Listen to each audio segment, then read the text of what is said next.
اللهم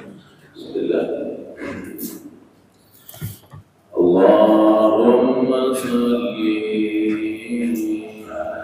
على سيدنا محمد طب القلوب ودوائها وعافية الأبدان وشفائها صاري وضيائها وعلى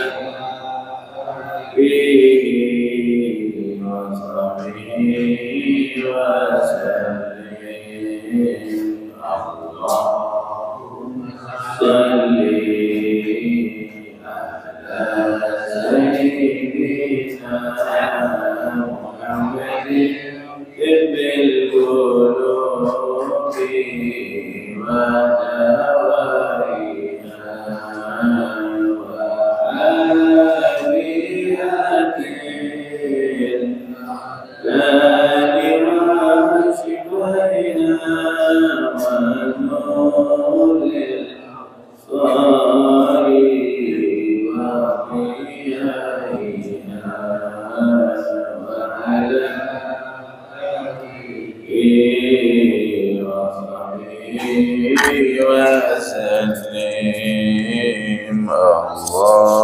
اللهم صل على سيدنا محمد طب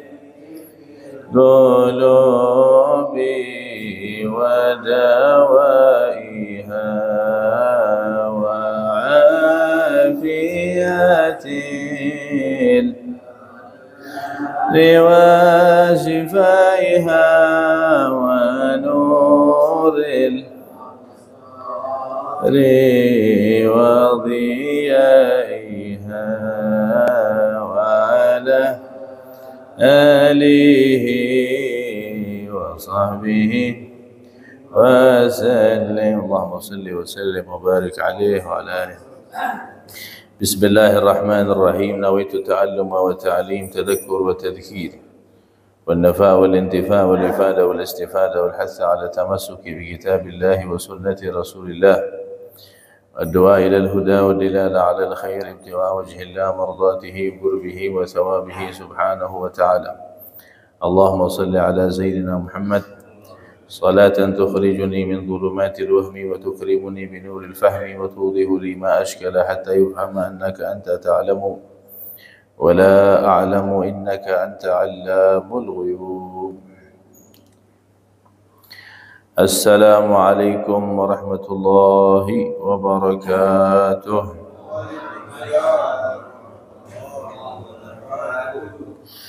الحمد لله والصلاة والسلام على سيدنا رسول الله محمد ابن عبد الله وعلى آله وصحبه ومن والاه ولا حول ولا قوة إلا بالله العلي العظيم.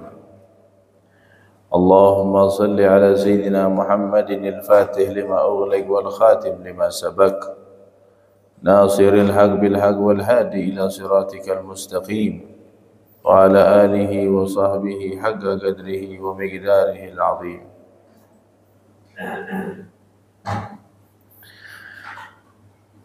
أما بعد، سبحانك لا علم لنا إلا ما علمتنا إنك أنت العليم الحكيم. تب علينا يا الله إنك أنت التواب الرحيم. اللهم يا من مقاليد الأمور كلها بيده وإليه يرجع الأمر كله يا فتاه يا عليم افتح علينا وعليكم فتحا قريبا. رب اشرح لي صدري ويسر لي أمري واحلل عقدة من لساني يفقهوا قولي واهد قلبي وسدد لساني بحق النبي صلى الله عليه وسلم وصحبه والآل. ربنا آتنا من لدنك رحمة وهيئ لنا من أمرنا رشدا. رب يسر ولا تعسر، رب تمم بالخير. يا حي يا قيوم لا إله إلا أنت سبحانك إني كنت من الظالمين. اللهم لا سهل إلا ما جعلته سهلا وأنت تجعل الحزن إذا شئت سهلا والحمد لله رب العالمين. بسم الله.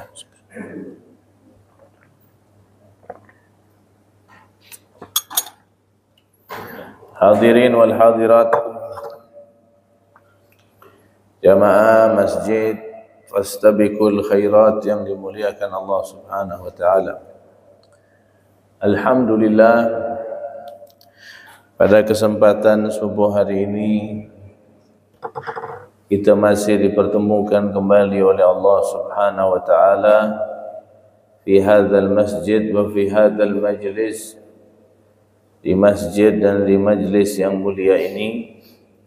Mudah-mudahan Allah panjangkan umur, Allah sehatkan badan, Allah murahkan rezeki, yang sakit Allah sembuhkan, yang punya hajat Allah kabulkan, yang punya hutang Allah lunaskan, punya masalah Allah selesaikan, yang punya usaha Allah lancarkan. Mudah-mudahan Allah berkahi hidup kita dunia akhirat, Allah wafatkan husnul khatimat, Allah karuniakan anak cucu salihin salihat, Allah kumpulkan bersama Nabi Muhammad, Allah jadikan ilmu kita barakah manfaat fid dini wad dunya wal akhirat, amin ya rabbal alamin. Naam, wa min syuruti dzikri wa huwa al-aslu aklul halal li'anna tibal mat'am wal malbas kadzalik wa huwa al-asl. Masih pembahasan kita tentang arkanuz dzikri, rukun-rukun zikir. Apa saja yang perlu kita perhatikan dalam masalah zikir? Apa saja yang penting-penting di saat kita berzikir? Zikir bagus, tapi harus ada caranya dan harus ada syarat-syaratnya. Apabila syarat-syaratnya, rukun-rukunnya dipenuhi, barulah dia menjadi zikir yang sempurna dan zikir yang diterima oleh Allah, dan akan kita rasakan efek dari zikir tersebut. Kemarin masih pembahasan kita bahawa di antara rukun zikir adalah aklul halal, makan yang halal. Memang ini disebut pertama karena inilah yang paling penting. Bukan hanya zikir, tapi semua amal ibadah harus didahului yang namanya aklul halal, makan yang halal. Ini intinya. Dikatakan oleh Nabi SAW, man akala al-halala ata'at jawarihuhu sya'a am aba, wa man akala al-haram asad jawarihuhu sya'a am aba. Di dalam sebuah hadis Nabi SAW bersabda, barang siapa yang makan yang halal, barang siapa makan yang halal, ata'at jawarihuhu, maka akan menjadi taat jawarihuhu, anggota tubuhnya, sya'a am aba, mau atau tidak mau, otomatis. Kalau orang makan halal pasti rajin ibadah, mau tidak mau. Itulah pengaruh dari makanan halal. masuk ke tubuh jadi darah daging. Itulah yang mempengaruhi. Jadi jangan kaget kalau mata kita masih suka mandang maksiat, berarti itu perlu kita introspeksi diri apa yang kita makan. Payah beb, udah tobat masih gak ngulang lagi, masih gak ngulang lagi. Betul lah kata Nabi, wa man akalal haram, siapa yang makan haram, asad jawarihuhu, maka akan bermaksiat anggota tubuhnya. Sya'a am aba, mau tidak mau.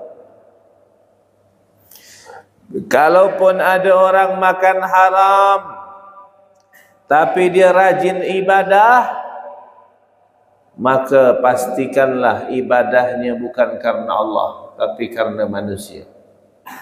Karena pada hakikatnya tubuh yang sudah kemasukan benda haram tidak akan mungkin mau melakukan ketaatan. Pasti dia akan bermaksiat. Tapi ada beb, orang ni makan haram tapi solat jamaah terus ke masjid.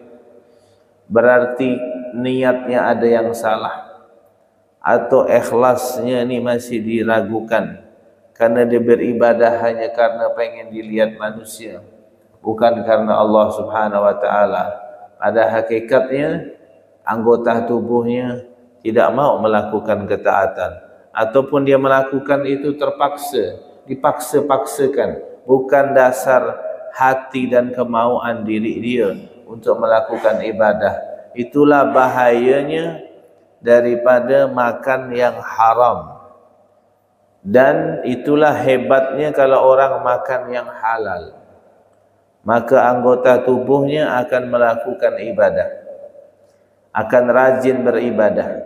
Makanya tak heran para ulama-ulama terdahulu tahajudnya bagus, baca Qurannya bagus, zikirnya Masya Allah, dakwahnya luar biasa, kemudian ibadah-ibadah yang lain, karena sudah steril, tubuhnya tu tidak masuk dalam mulutnya kecuali benda-benda yang halal. Jadi mereka tu kadang ibadahnya di luar nalar kita, kayak tak masuk akal. Bisa hatam Quran sehari sekali, bisa hatam Quran sehari 2 kali. Tak bosan ke? Tak capek ke? Tak susah ke? Kita yang ni 1 juz maksakan diri. Betul lah tu. Kita 1 juz maksakan diri. Ramadan ya masih banyak yang tak hatam Quran. Maksakan diri, dipaksakan. Mereka kenapa? Karena mereka nikmat. Nikmat itu tak bisa datang begitu saja. Tentunya pasti ada pengaruh daripada makanan yang halal. Makanan yang halal. Ini seperti ini halal insyaAllah. Ini halal ya. 1000% ini ya. Naam. Ya. Apalagi sekarang ni MUI sudah mengeluarkan fatwa ini. Haram makan produk Israel. Berarti ini haram. Abu? Haram. Jadi jangan sembarangan ya. Naam. Tu lihat ulama-ulama dulu. Masya Allah, baca Quran sehari sampai 2 kali hatam, 1 kali hatam.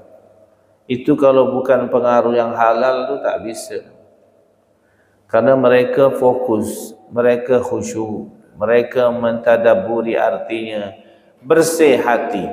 Ini yang perlu kita bahas. Ngapa hati itu gelap? Apa penyebab hati kita gelap? Kita bisa lihat tak hati ini gelap apa tak gelap? Pakai apa ngelihatnya? Pakai apa kita melihat hati kita ni gelap apa tidak gelap? Kita mau lihat hati kita gelap apa tidak gelap, dilihat daripada amal kita. Kalau amal kita ni malas, amal kita ni susah, itulah penyebab daripada hati yang gelap. Dan apa penyebab hati gelap? Amal yang gelap. Apa penyebab amal yang gelap? Hati yang gelap karena disebabkan makan yang haram atau makan yang syubhat.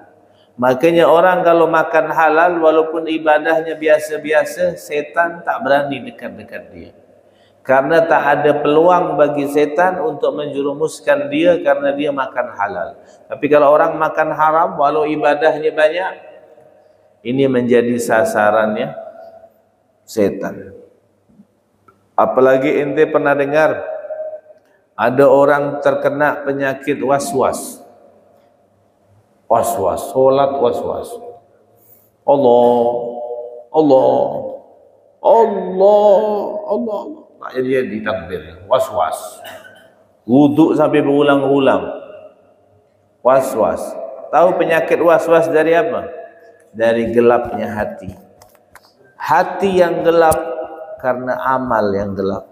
Amal yang gelap karena makan haram atau makan syubhat. Was-was itu penyakitnya dari setan, karena setan yang pernah kita bahas di antara tugasnya setan adalah min syarril waswas, mewaswasi, bikin orang ragu di dalam beribadah. Dan kata ulama yang dianjurkan kita untuk waswas tu kalau dalam urusan sedekah boleh waswas. Hari ini anda sudah sedekah belum ya? Oh belum kayaknya, sedekah lagi. Itu boleh. Dalam urusan sedekah, was-was tak apa-apa. Jangan was-was dalam masalah solat. Itu imam dah selesai, nanti belum selesai-selesai. Ya kan? Imam udah tahiyat akhir, nanti masih takbiratul ihram, tak selesai-selesai. Kalau mau was-was tu urusan sedekah. Hari ini anda sudah sedekah belum ya? Belum kayaknya, sedekah lagi. Terus begitu tak apa-apa. Ya kan? Dalam urusan lain tak boleh. Was-was tu di antara penyakit yang disebabkan oleh makan haram. Nah, makan haram. Kemudian kita lihat bagaimana para ulama-ulama kita menjaga yang namanya masalah makan ini. Kalau masalah halal dan syubhat, masalah halal dan haram. Pernah kita dengar ada seorang ulama besar.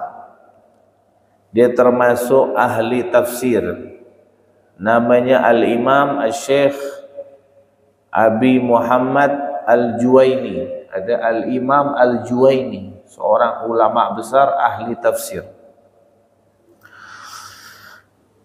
Dia pernah menghadiri salah satu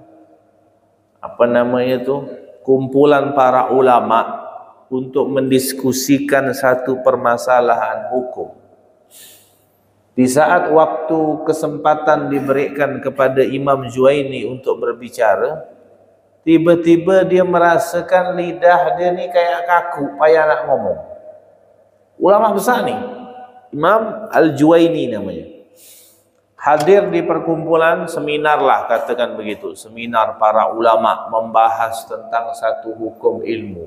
Tiba-tiba tak kala dikasih kesempatan beliau ni berbicara, tumben-tumben ngomong tu kayak ada yang nyangkut di lidah ni, payah kaku nak ngomong. Akhirnya kata murid-muridnya, wahai guru, tumben-tumben ni antum ni, kok tiba-tiba hari ni lidahnya kaku, kenapa? Payah nak ngomong. Kata gurunya, aku pun heran, tapi kalau aku ingat-ingat, dia bilang, kayaknya ini efek dari makanan.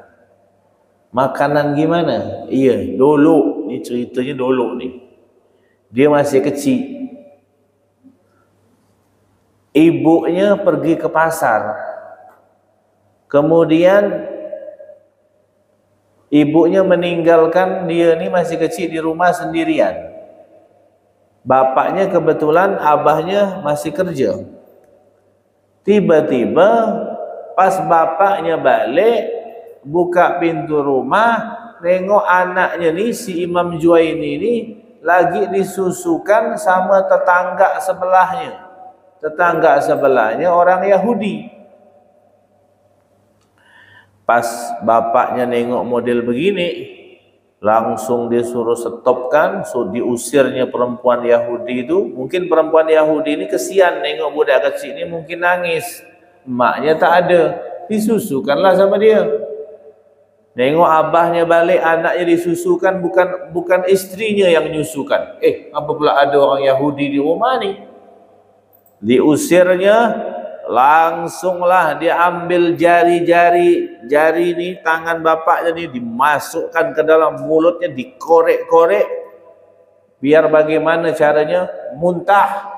Biar keluar tu air susu yang syubhat tu, kan orang Yahudi nyusukan. Ya kan? Air susu itu dari mana? Dari makanan lah, ya kan? Kok Yahudi yang nyusukan? Itu dikoreknya mulut anaknya itu sampai muntah-muntah. Sampai kata bapaknya bilang apa? Yashul alayya mautuh wala tafsud tiba'uhu bisyurbi labani ghaira ummi. Lebih baik kau mati nak, ku korek mulut kau sampai kau mati, masih mendingan daripada kau harus minum susu bukan emak kau, apalagi dari orang Yahudi, nanti akan mempengaruhi daripada tabiat kau. Dikorek terus sampai tak kala si budak ni jadi besar, menjadi ulama besar, Al-Imam Al-Juwaini, maka pada saat dia pertemuan seminar ulama tu, lisan dia kaku tu, dia bilang apa? Mungkin inilah efek dari bekas-bekas susu yang orang Yahudi. Mungkin ini yang tak keluar nih, yang masuk ke dalam tubuhku. Bayangkan tu, efeknya sangat besar sekali. Makanya anak sering bilang ke budak-budak pondok tu kalau anda ngajar, ente ni bebal ni, ini harus diperiksa dulu ni orang tua ente. Mungkin duit jajan ni duit haram, duit syubhat. Allahu alam. Bukan kita su'udon, tapi kadang budak ni letih kita. Anak ni kan ngajar juga di pondok. Ni alhamdulillah dalam bulan ini ni anak ada buka pondok. Ini sekalian anak pengumuman ni ya. Ini baru insyaallah pertengahan Desember ni anak buka, udah dirapikan di Sungai Jawi, di Gang Gunung Gede. Nomor 37A, ada rumah 2 tingkat. Anak buka pesantren tahfidz Quran. Nerima hanya 10 orang, gratis. Tapi anak yatim dan tak mampu. Kalau mampu, bukan yatim, bayarlah. Tapi bayar seikhlasnya. Udah fasilitas lengkap semua. Yang mau masuk udah daftar, udah 3 orang, masih ada 7 orang kuotanya. Jamaah sini ada keluarga, ada tetangga, ada sahabat, apa nak masuk cepat kabari ana, karena mau ana rapikan, mau belikan kasurnya apa semua gratis semua, seragam dan makan semuanya enak semuanya. Tinggal tahu dia ngafal Quran saja. Cuman ana bikin model ala-ala Hadramut Yaman, ada kajian-kajian salafnya juga, kitab-kitab salaf. Ada belajar fikih sedikit, bahasa Arab juga. Tapi fokusnya ke menghafal Al-Quran. Doakan mudah-mudahan diberikan istiqomah. Ini tolong bantu kabar ini di-sharekan ya, dari mulut ke mulut, dari postingan apa. Ini dakwah harus disebarkan. Di Sungai Jawi, Gang Gunung Gede, insyaallah yang tahu semua, di kota 37A, depan Nasi Kapsha Najwa itu, rumah Ustaz Ibrahim At-Tamimi itu, pas depan rumah beliau. Ada rumah 2 tingkat, rumah couple itu, kembar. Sebelah disewa orang, ini saya yang nyewa di situ 2 tahun dulu. Sementara sampailah nanti kalau ada rezeki dapat tanah baru kita bangun pesantren. Ini amanah dari anak punya guru Habib Umar dan sudah dikasih nama At-Taqarrub ilar Rahman. Dan insyaallah sudah didoakan sama para guru-guru yang ada di Tarim, di Hadramut Yaman. Ini baru permulaan pembukaan. Baru ada 2 santri yang sudah daftar. Tinggal nanti masih 3 orang, masih tinggal 7 orang lagi. Kalau ada cepat kasih tahu anak. Itu kembali kepada pembahasan kita. Masalah makan haram ini selain berpengaruh dalam ibadah, berpengaruh juga di dalam ilmu, di dalam memahami ilmu. Kadang ada orang tu tak paham ilmu, bebal kalau bahasa Pontianak. Itu mungkin efek pengaruh yang haram. Bangun tahajud susah benar, padahal tidur awal, ya kan? Itu pengaruh. Tidur ba'dal isya, bangun jam 3 tu payah benar, susah. Itu karena dosa. Di antara dosa itu adalah makan haram. Semua tu intinya ke haram. Maksiat-maksiat yang kita lakukan semua efek daripada makan yang haram. Maka dari itu sifat warok lah sangat diperlukan di dalam kehidupan kita ini. Al-warok, menjauhi dari perkara yang syubhat, apalagi menjauh dari perkara yang haram. Kita lihat bagaimana sahabat-sahabat Nabi SAW, santri-santri Nabi, didikan Nabi Muhammad SAW, yang memiliki sifat warok yang sangat tinggi sekali. Di antaranya yang paling senior, Sayyidina Abu Bakar As-Siddiq radhiyallahu taala anhu. Mudah-mudahan Allah meridhoi beliau. Pernah suatu kali Sayyidina Abu Bakar ini didatangi oleh dia punya budak. Dulu kan masih ada perbudakan, semua orang punya budak. Datanglah budak ni bawa segelas susu, segelas air susu. Kemudian diminum sama Sayyidina Abu Bakar. Karena orang ngasih susu tu tak boleh ditolak, hukumnya makruh. Minyak wangi sama air susu, kalau orang ngasih tak boleh ditolak, makruh. Kalau duit ditolak haram, harus diterima. Kalau air susu sama sama minyak wangi ditolak, makruh. Kalau duit ditolak, rugi. Wajib diterima ya. Tapi tengok dulu siapa yang ngasih. Datanglah ni budaknya bawa segelas air susu. Langsung diminum sama Sayyidina Abu Bakar. Akhirnya budaknya bilang, "Kuntu idza ji'tuka bi syai'in tas'aluni anhu." Ya Abu Bakar, biasanya kalau aku bawa sesuatu, kau tanya dulu dari mana dapat. Tumben-tumben hari ini kau tak nanya.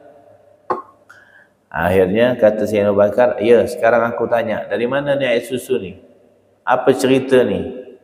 Langsung budaknya bilang, "Ya Abu Bakar, ragaitu gauman ragyal jahiliyah fa'atawni hada." Ya Abu Bakar, air susu ni aku dapat dari hasil upah aku meruqyah orang.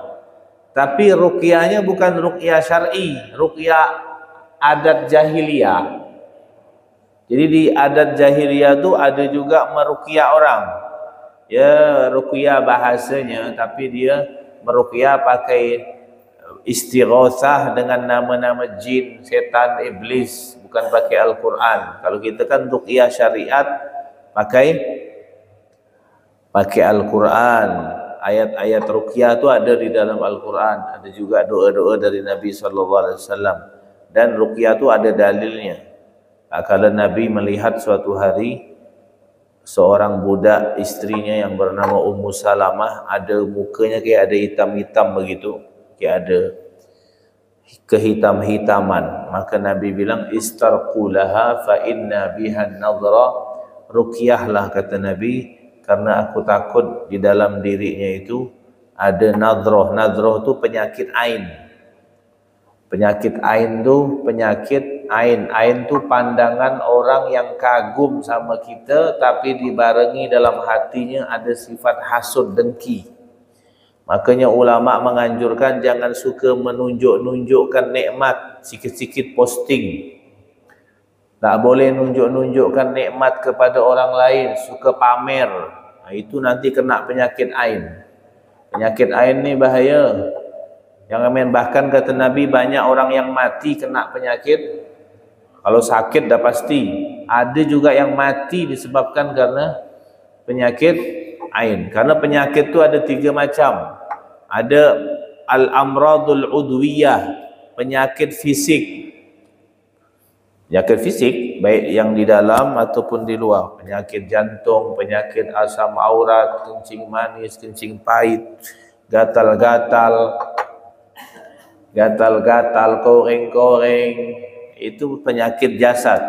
Ada penyakit al-amrad an-nafsiyah, penyakit jiwa. Ada rusak sedikit psikisnya, otaknya, penyakit jiwa. Kan agak gila-gila sedikit, kurang-kurang. Ada al-amrad ar-ruhiyah, penyakit ruh. Penyakit ruh ni disebabkan oleh beberapa hal. Di antaranya disebabkan oleh sihir, disebabkan oleh kemasukan jin, dan yang ketiga disebabkan oleh penyakit ain. Ini tak bisa ditebak-tebak, tak ada obatnya di rumah sakit, di apotek tak ada. Penyakitnya tu obatnya dengan berzikir dan bersolawat. Biasanya penyakit ain tu datang karena orang suka muji-muji kita. Yang muji ni dia tu kagum, cuman dalam hatinya dengki sama kita. Itu jadi penyakit ain. Bahaya penyakit ain. Kata Nabi, penyakit ain itu penyakit yang ada, bahkan kalau ada sesuatu yang bisa mendahului takdir, penyakit ain lah ni yang bisa mendahului takdir. Bahaya. Ana pribadi sering kena itu, lupa. Dulu sering pakai sarung-sarung BHS tu mahal-mahal. Budak-budak tu muji, bagus sarung NTB mahal ke. Ana lupa solawat. Balik tu naik motor, dulu masih pakai motor, koyak sarung tu. Tiba-tiba ya kena ain. Itu ain nyata itu. Tak main-main. Pernah juga HP, bagus HP ente ni, itu dia. Balik ana buka jok motor tu, jatuh pecah tu HP. Itu penyakit ain. Masih mending di barang-barang. Kalau di tubuh kita, lawar muka ente ni, balik tabrakan, patah hidung. Na'udzubillah. Makanya budak-budak kecil, bayi-bayi tu jangan diposting. Kena ain. Jangan. Ni suka diposting-posting. Kayak anak dia paling lawa seorang. Anak orang lawa tak? Apa tu tunjuk-tunjukkan ke orang? Tak boleh. Dipuji-puji orang nanti. Dilihat-lihat orang ni kan tak semua suka sama kita. Betul? Kalau ente yakin orang semua suka, tak apa-apa. Mana pula ada orang semua disuka? Adalah mesti orang tak suka sama kita. Ya kan? Makanya biasanya orang paling hasad tu siapa? Orang yang sering mandang nikmat kita. Makanya kata Umar, kalau bisa keluarga tu jangan tinggal bertetangga. Kalau bisa tinggal jauh-jauh. Salinglah kalian bersilaturahmi, jangan kalian saling bertetangga. Kenapa? Karena biasa yang paling hasad sama kita tu yang sering lihat nikmat kita, ya tetangga kita lah. Siapa lagi? Keluar ya pakai motor baru. Kan tengok dia, alah. Tengok mobil baru, pelatnya baru. Orang naik mobil baru, dia naik mobil tak? Mobil ambulan. Pening balak dia. Sakit dia. Orang naik mobil baru, dia naik mobil juga, mobil ambulan. Ya kan? Itu makanya jangan suka pamer-pamer. Ini kadang di rumah makan ni ritual wajib, sebelum makan dipoto dulu. Foto dulu makanan sebuti-sebuti. Kalau belum dipoto tak rasa kurang mantap kayak. Dia nak nunjukkan dia tu makan di rumah makan mahal. Nak giliran makan bubur tak diposting. Makan bubur lemak sini ayam mas. Ada ke habis sini? Nak makan bubur tak diposting. Cari makan kampung kecil sini. Ini kampung kecil ke? Diposting semua. Apa tu maksudnya tu apa? Kan orang miskin lihat kesian. Ya kan? Jagalah perasaan orang. Rasulullah tu anaknya Fatimah pernah pakai emas, diambil sama Nabi, ditumbuk. Ada ente bisa numbuk emas anak ente? Kata Nabi, kau lihat, kau telah menghancurkan perasaan orang-orang miskin. Simpan itu. Tak pantas anak cucu Nabi menampakkan perhiasan-perhiasan seperti itu. Tapi sekarang itulah berubah dah sih. Lihat, subhanallah. Ala kulli hal. Ini penyakit ain, penyakit bahaya. Dulu tu sudah ada di zaman Nabi SAW. Cuma kalau orang jahiliyah, dia ruqyah, ada ruqyah juga. Cuma ruqyahnya, ruqyah yang tak benar lah, haram, syirik kan. Menggunakan media jin dan lain sebagainya. Maka tak kala Abu Bakar ni tahu, kau dapat hasil susu ni dari perbuatan yang tak benar, kau kasih aku minum. Akhirnya Sayyidina Abu Bakar jarinya tu dimasukkan semua ke mulut, dikoreknya, dikeluarkannya, ya kan? Bahkan dia bilang, wallahi laulam takhruj illa binafsi la akhrajtuha. Demi Allah, kalau andaikan ku korek ni harus mengeluarkan nyawaku, akan ku keluarkan nyawaku daripada harus masuk benda haram ke dalam tubuhku, karena aku mendengar Nabi SAW bersabda, kullu lahmin nabata min suhtin fannaru aula bih. Setiap daging kalau sudah masuk tumbuh yang haram, maka nerakalah pantas bagi dia. Kalaupun harus nyawaku keluar, aku cabut, aku korek air susu ni sampai keluar nyawaku, nyawa pun akan ku keluarkan. Jangan sampai ada benda sedikit pun yang tumbuh di dalam jasadku daripada perbuatan yang haram. Tuh. Kita belum sampai di sifat warak seperti itu. Kita masih main beri-beri saja. Apalagi udah masuk perut, udahlah beb, dah masuk dah, macam mana? Ya. Kita begitu. Kalau dia masih cari-cari cara. Bagaimana? Orang dulu tu ya waraknya luar biasa. Bahkan bukan benda haram, cuman caranya saja. Seperti dia belanja barang sama orang, baru dia dapat kabar rupanya orang yang jual ni dia setiap hari Jumat tu azan kedua tu masih jualan. Kan azan kan 2 kali tu. Azan pertama orang masih berdagang, masih muamalah, itu hukumnya masih makruh. Tapi kalau udah azan kedua, artinya khatib sudah naik ke atas mimbar, maka tidak boleh ada aktivitas apapun selain hanya untuk mendengarkan khutbahnya imam. Maka berdagang dilarang, hukumnya haram setelah azan kedua. Bagi laki-laki, kalau perempuan tak apa-apa, misalkan dia mau gantikan lakinya jaga toko, tak masalah. Si laki-laki ni kan dah jelas dalam Al-Quran, ya ayyuhalladzina amanu idza nudiya lis-salati min yaumil jum'ati fas'au ila dzikrillahi wa dzarul bai'. Tinggalkan tu jual beli, ya kan? Tinggalkan jual beli. Ada orang ni belanja sama orang,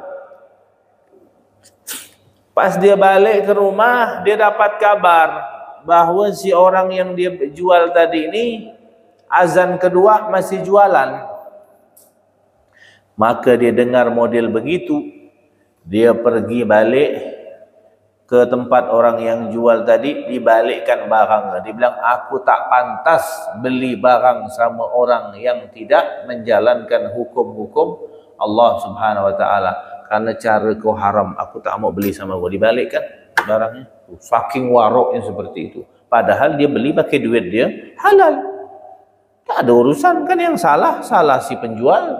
Tak ada salah saya beli, ya kan? Dia mau azan kedua ke azan ketiga ke azan keempat ke masih nak berjualan, itu urusan dia. Cuman inilah waroknya mereka. Tak mau dia.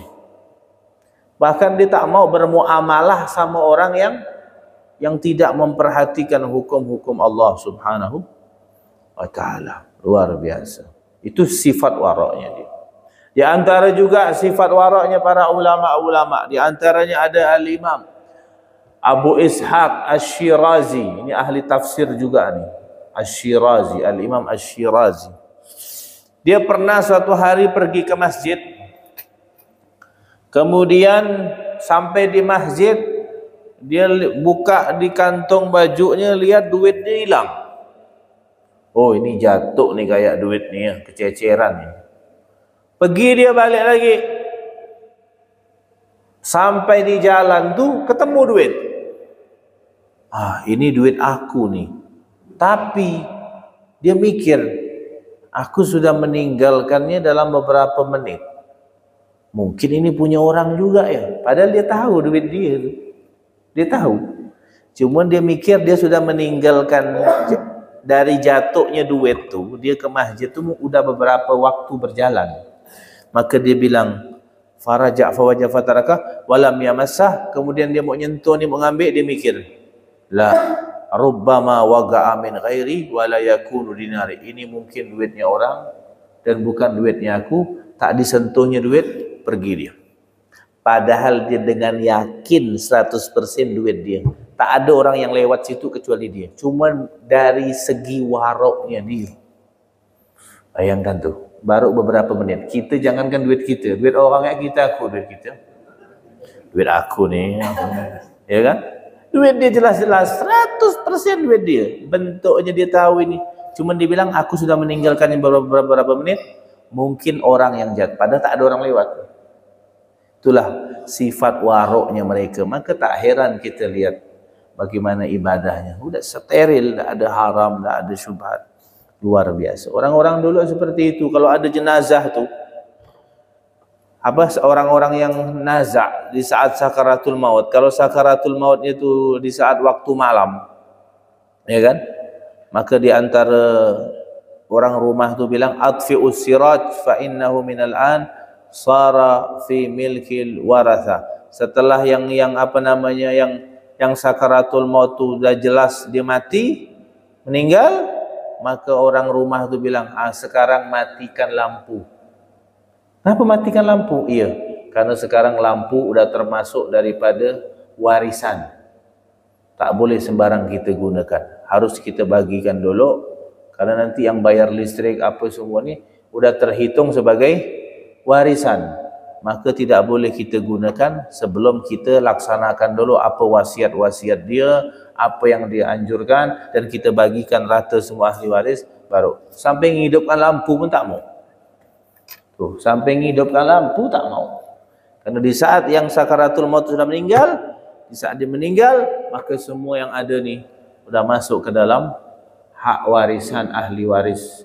Tak boleh kita gunakan kecuali sampai kita menjalankan dulu apa namanya, wasiat-wasiatnya. Bahkan mereka, kalau yang meninggal tu ada wasiat untuk melaksanakan haji, ya kan, karena dia belum haji, nanti suruh anaknya badal gitu, maka dia belum berani membagikan warisan sampai kelar haji dulu yang menggantikannya, baru dia bagi warisan, karena menjalankan dulu wasiat dan peninggalan daripada si mayat tersebut.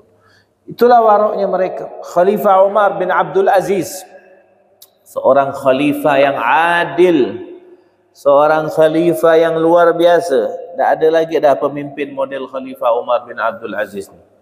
Kalau ada Khalifah Umar bin Abdul Aziz ni di Indonesia, tak ada orang minta-minta di jalan. Tak ada orang ngemis-ngemis lagi. Tak ada orang miskin. Ya kan? Khalifah Umar bin Abdul Aziz ini luar biasa. Kepemimpinannya luar biasa. Dia tak kala masuk ke Baitul Mal. Baitul Mal tu kan macam-macam tu di dalamnya. Ada semuanya ya. Baitul Mal, tempat menyimpan hartanya orang-orang Islam. Ya kan? Pada saat itu beliau masuk ke sana, dari awal masuk tu rencana itu dia bersama apa namanya, karyawan-karyawannya lah, mau mengambil minyak misik di Baitul Mal itu untuk dibagikan kepada kaum muslimin. Maka dari awal dia masuk Baitul Mal tu dia tutup hidung. Tutup hidung sampai masuk, tutup hidung. Akhirnya orang heran, kenapa kau tutup hidung Khalifah Umar bin Abdul Aziz? Kenapa? Dia bilang apa? Aku takut mencium aroma minyak misik itu. Nanti kan kalian mau masukkan ke botol kan, ditimbang. Aku ndak mau nyium bau minyak misik itu. Kata dia, kan cuma nyium tak apa-apa, kan kau tak pakai. Ya kan? Kan tidak kau colet minyak tu. Cuma cium, ya apa salahnya? Apa kata Umar bin Abdul Aziz? Wa hal yuntafa' minal miski illa birihi. Sekarang saya mau tanya, kata Umar, minyak ni manfaatnya apa? Manfaat dari minyak itu apa? Aromanya kan? Betul tak? Aromanya. Maka aku tak mau nyium aromanya karena bukan punya aku. Bayangkan tuh. Kalau kita kan mungkin, ya kalau dipakai, diambil secolet, atau minta sebotol, punya orang muslim Baitul Mal, tak boleh kita ambil, betul. Ini sampai nyium bau aromanya pun tak mau. Karena dia bilang, dia menganggap bahwa manfaat dari minyak ini ya aromanya. Kalau saya cium aromanya, saya mencium sesuatu yang bukan milik aku, tak mau dia. Luar biasa. Ada khalifah macam ini modelnya?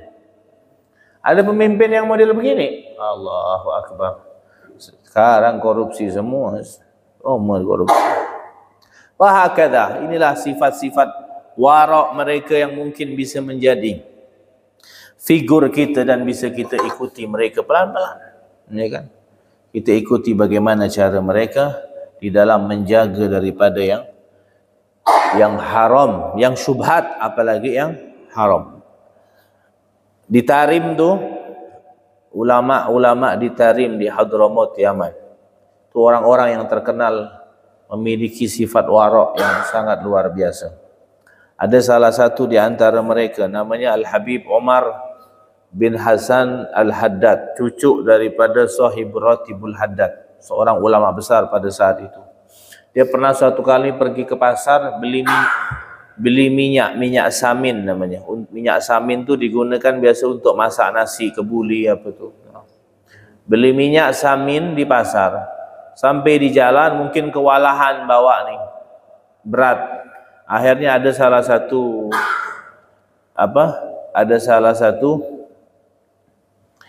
jamaahnya bilang, ya Habib, kalau antum capek nanti kita minta tolong tu, ada satu kayak polisi gitulah, aparat tentara begitu yang jaga. Di sana tu setiap jalan tu, setiap lampu merah tu ada polisi yang jaga situ. Kayak tentara gitu. Minta tolong dia saja Habib, bawakan. Kata Habib bilang, jangan, ana tak mau. Biar ana bawa sendiri. Akhirnya kalau ente mau, ente saja yang bawakan, kata Habibnya. Oh iyalah, biar saya yang bawakan Habib. Akhirnya Habib tu pulang. Rupanya si murid ni bohong, bukan dia yang bawa. Dia suruh enggak? Siapa? Polisi tu yang bawa. Sampai ke rumah, Assalamualaikum, Waalaikumsalam. Loh, kok polisi yang bawa ini? Kata Habib ni kan. Bukan murid, bukan yang tadi itu, jamaah tadi itu yang bawa. Setelah itu pulang, polisinya pulang, itu minyak samin tu disedekahkan semua sama Habib. Ditanya sama keluarga, sama istrinya, loh, kenapa disedekahkan? Itu kan halal. Iya, memang halal. Tapi aku tak mau makan sesuatu yang dipegang sama tangannya orang yang zalim. Tak mau dia. Ya kan? Mungkin pemerintahan pada saat itu zalim. Pemerintahan pada saat itu mungkin zalim. Padahal dia beli pakai duit halal, punya dia. Cuman dipegang sama tangan yang zalim, dia tak mau makan, disedekahkan. Itu warok tingkat tinggi nih. Warok tingkat dewa kalau budak-budak sekarang. Tingkat tinggi. Bayangkan tuh, tak mau dia. Tak mau. Al-Imam Dhunnun Al-Misri, seorang ulama Mesir, masuk penjara kan. Pada saat itu kan banyak ulama-ulama dipenjarakan karena tidak sesuai dengan tidak cocok dengan pemerintah, dipenjarakan. Selama di penjara tu, setiap istrinya ngantar makanan apa sebagainya, sampai sebulan tak dimakan makanannya. Ditanya, kenapa tidak dimakan? Aku menghargai ini makanan halal, aku yakin halal, istriku yang ngasih. Cuman kenapa aku tak makan? Karena sampai di penjara, makanan aku disajikan pakai piringnya orang penjara. Piringnya pemerintahan yang zalim, aku tak mau makan. Bayangkan tuh. Sampai segitunya, luar biasa. Tadi yang dipegang tangan orang zalim tak mau. Sekarang makan pakai piringnya pemerintah di dalam, tak mau. Tapi jangan ente kias-kiaskan dengan pemerintah kita ya. Nanti dipotong ceramah ni bahaya, nak tangkap macam mana. Ente pandai-pandai lah. Ente yang bisa menilai gimana pemerintahan kita sekarang. Anda tak berani mengkritik fulan wala fulan wala fulan. Allahu a'lam. Ya kan? Ini kita cerita tentang bagaimana sifat waroknya mereka, para ulama-ulama terdahulu. Naam. Wallahu a'lam bissawab. Mudah-mudahan kita diberikan sifat wara insya-Allah. Mungkin ada pertanyaan? Salam.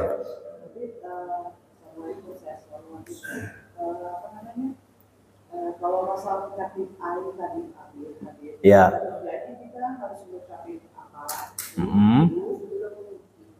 Misalnya kita kan dapat begini, bagus kan? Kita harus satu. Kedua, apakah doa itu Bismillahirrahmanirrahim, Allahumma barik lana fima razaqtana wa qina adzabannar itu bisa? Maksudnya apa itu? Apakah bisa mendeteksi ataupun bisa menolak makanan yang haram? Jadi pertanyaan yang saya kembali. Nah, yang pertama obat penangkal penyakit ain. Kalau ada orang muji kita, kita dianjurkan bersolawat kepada Nabi. Misalkan kalau di tarim tuh kalau ada orang muji, bagus ya, sallu ala nabi. Sallu ala nabi. Kita solawat dan kita ngajak orang yang muji ini untuk solawat juga. Itu menolak penyakit ain. Terus kalau budak kecil kepengen biar selamat dari penyakit ain, baca doa ini setiap pagi dan sore 3 kali, tiupkan dari ujung kepalanya sampai ujung kakinya. U'idzuka bi kalimatillahi tammah min kulli syaitanin wa hamah min kulli ainin lamah. Aku berlindung kepada Engkau ya Allah untuk anak ini dari setan dan dari binatang dan dari penyakit ain yang berbahaya. Tiupkan. Itu dianjurkan. Apa? U'idzuka bi kalimatillahi tammah min kulli syaitanin wa hamah wa min kulli ainin lamah. 3 kali tiupkan di anak tersebut. Karena kita tak tahu nanti dia dibawa-bawa, dicium-cium orang, dipuji-puji, maka dia sudah aman tuh, sudah terkunci dia dengan kalimat itu. Terus kalau kita dipuji-puji orang, ada 2 doa yang sebenarnya harus kita baca. Kalau pujian itu ada dalam diri kita, misalkan orang bilang kita cantik, memang kita cantik memang, maka kita baca doa, Allahumma ja'alni khairan mimma yadhunnun. Ya Allah, jadikanlah aku lebih baik daripada apa yang dia kira. Dia kira aku baik kan, tapi jadikan aku yang lebih baik daripada itu. Tapi kalau pujian itu tak ada dalam diri kita, kita ni jelek, dibilang orang lawar, maka kita baca alhamdulillahillazi azharal jamil wa sataral qabih. Segala puji bagi Allah yang masih menampakkan keindahan dariku dan menutup keburukan-keburukanku. Tapi untuk menolak ain, kalau ada orang muji, Nabi itu pernah ini terjadi di zaman Nabi SAW.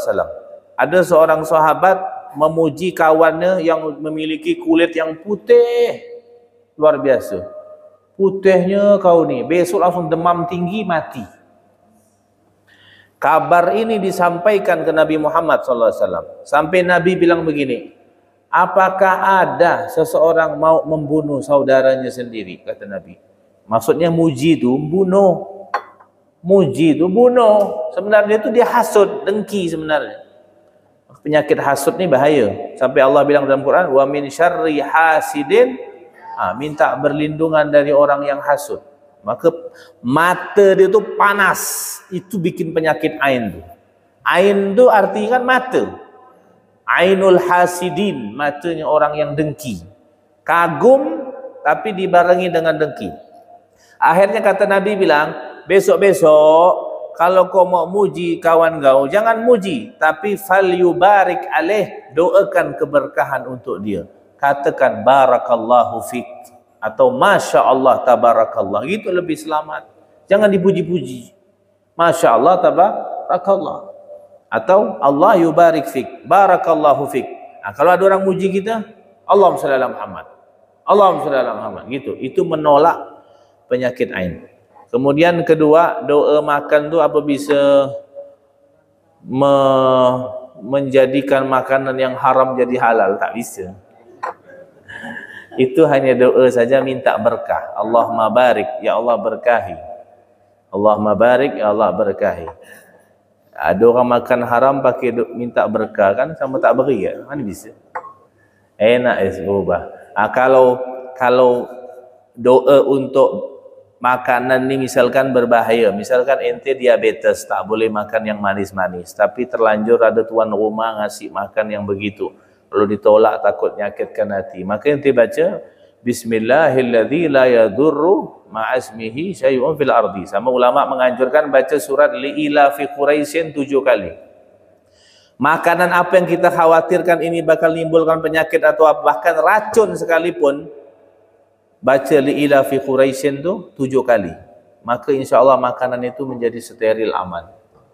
Tapi biasanya kalau kita makan untuk menyenangkan tuan rumah, itu tidak akan memberikan mudarat kepada kita. Apalagi tuan rumahnya orang yang dermawan dan makanannya halal, malah jadi obat. Jadi kalau ada orang dermawan, sering-sering ke rumah dia minta makan, jadi obat tu. Ini anak kasih resep ni. Kalau ente ke rumah dia minta makan terus, kata dia, ngapa ente ke rumah anak terus? Habib Muhammad bilang makanan orang dermawan tu jadi obat. Jadi anak, ente bukan minta obat, ente lapar, kata dia. Minta makan terus. Kalau ente balik dari rumah orang dikasih makan sakit perut, itu berarti orang rumahnya bakhil. Karena makanan orang bakhil tu jadi penyakit. Pergi ke rumahnya ngopi, balik rumah sakit perut, itu bakhil berarti orang. Wahakadha. Jadi tak bisa ya doa makan tu ngerubah tu makanan haram jadi enak. Kita makan haram semua ya, nanti baca doa Allahumma barik lana, ngerubah dia, tak bisa. Wallahu alam bisawab. Kita lanjutkan di minggu yang akan datang. Mudah-mudahan manfaat, mudah-mudahan barakah insyaallah. Mudah-mudahan Allah jaga makanan kita. الفاتحة. أن الله يرزقنا العلم النافع والعمل الخالص المقبول وحسن التعليم دلالة على الهدى يسر بذلك قلب نبينا محمد صلى الله عليه وسلم إلى أرواح معلمينا ومشايخنا وذوي الحقوق علينا وإلى حضرة النبي. الفاتحة. أعوذ بالله من الشيطان الرجيم. بسم الله الرحمن الرحيم. الحمد لله رب العالمين. إياك نعبد وإياك نستعين. سبحانك اللهم وبحمدك أشهد أن لا إله إلا أنت أستغفرك وأتوب إليك. والسلام عليكم ورحمة الله وبركاته.